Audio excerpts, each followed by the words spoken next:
I went down in the river to pray, studying on a vast golden wheel bound who shall well.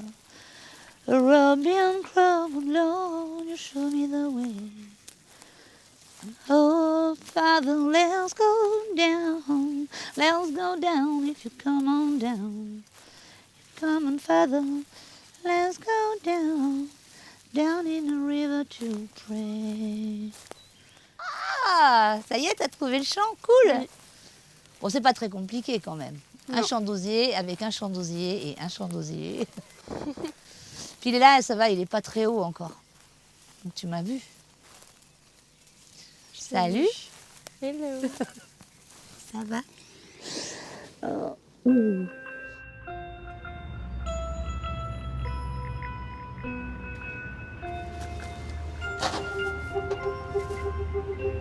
Le fait de partir de la matière et de partir de ses propriétés physiques, ça touche à la question qui m'intéresse le plus dans mon travail, qui est d'utiliser les propriétés physiques des matériaux comme point de départ pour des usages. Ce qui m'a intéressée, c'était vraiment de travailler sur cette question de la lumière. Et c'est cette trajectoire du soleil que j'ai voulu mettre en valeur dans ce projet. Et c'est pour ça qu'on a travaillé donc avec un astronome qui s'appelle Pascal Descamps. Il a fait les calculs pour que la structure soit faite en fonction du village de Villaines-les-Rochers. Donc l'inclinaison va être en fonction de la latitude du lieu. Tresser l'ombre, c'est une ombrière qui fonctionne comme un cadran solaire immersif. Et une fois qu'on est à l'intérieur, en fonction du positionnement du soleil, on peut deviner la saison.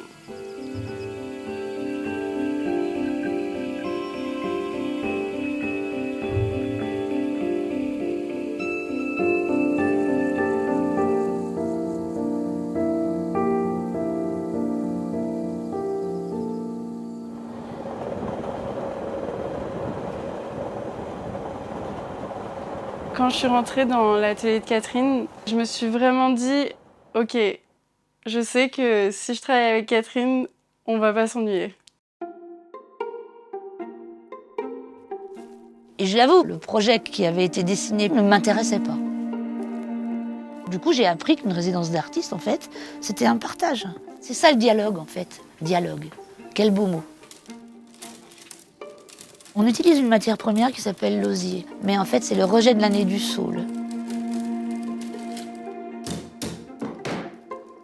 Je pense que la première chose qui m'a le plus intriguée, c'est vraiment le tressage et le rapport mathématique au tressage. On se rend compte de la difficulté qu'il y a dans ce métier-là quand on y a touché. Et c'est pour ça qu'elle y a touché. Et je trouvais que c'était inconcevable autrement. Avant de descendre, non, tu ne changes pas tes doigts. Voilà, tu mets ton pouce et tu descends. Voilà. Alors tu mets ton pouce, mais tu le tiens. Tu vois, là, tu le faisais ressortir. Ouais. Tu sais, c'est l'alignement des étoiles. Voilà, en fait, ça fait l'alignement des rayons du soleil et de la lumière. Ça va peut-être plus. Alors, ça va plus me parler. L'osier, c'est pareil. Mais c'était pas possible qu'en vannerie, on ait ça, quoi. Pour moi, c'était pas faisable. Et c'est pour le monde de la vannerie, en fait. Je suis vraiment honorée de ça, quoi. Et ça, j'y croyais pas.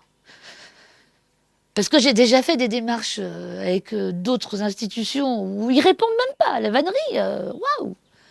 Et en fait, la vannerie, c'est... Mais punaise, c'était avant la poterie, quoi. C'est le plus vieux métier du monde. Les gens, ils ont oublié.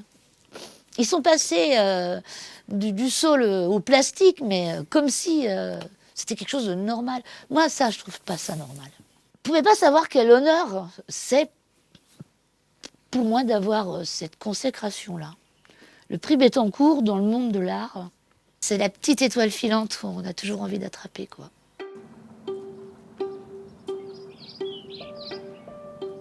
Chaque année, on va peler l'osier et on va garder son écorce.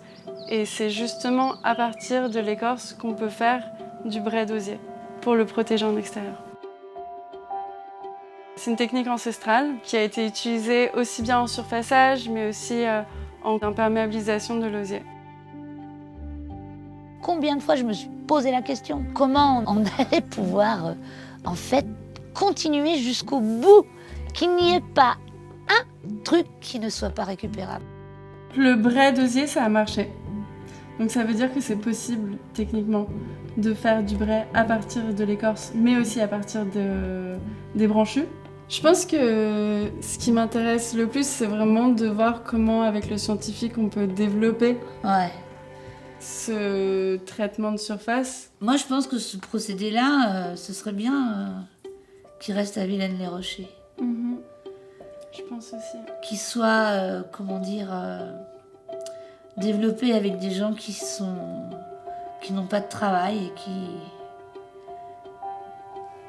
et que ça n'appartienne pas forcément à quelqu'un.